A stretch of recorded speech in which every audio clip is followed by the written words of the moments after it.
Autre promesse de campagne de Donald Trump qui entrera rapidement en vigueur, l'augmentation des droits de douane sur les produits importés aux États-Unis. Oui, le protectionnisme, c'est la nouvelle politique économique des États-Unis, manière selon Donald Trump d'enrichir ses concitoyens en taxant les pays étrangers.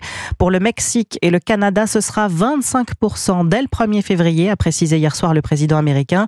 Et pour l'Europe, ce pourrait être de l'ordre de 10 à 20%. Ce serait alors un coup dur pour les exportations françaises, Baptiste Morin. Oui, car les États-Unis sont le quatrième client de la France, exportation française la plus symbolique vers l'Amérique.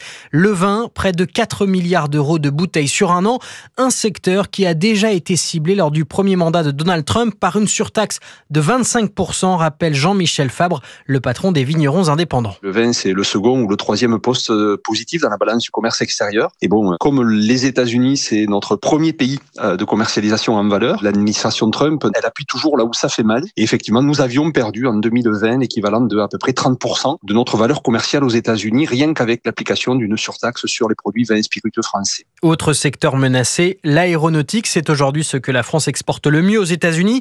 Airbus, Safran, Thales, autant de groupes français du secteur qui pourraient décider de produire plus sur leur site existant aux États-Unis pour contourner les droits de douane. C'est le calcul de Donald Trump et il s'applique aussi aux médicaments. Les États-Unis sont le premier client de la France en la matière. Baptiste Morin, chef du service économie d'Europe 1.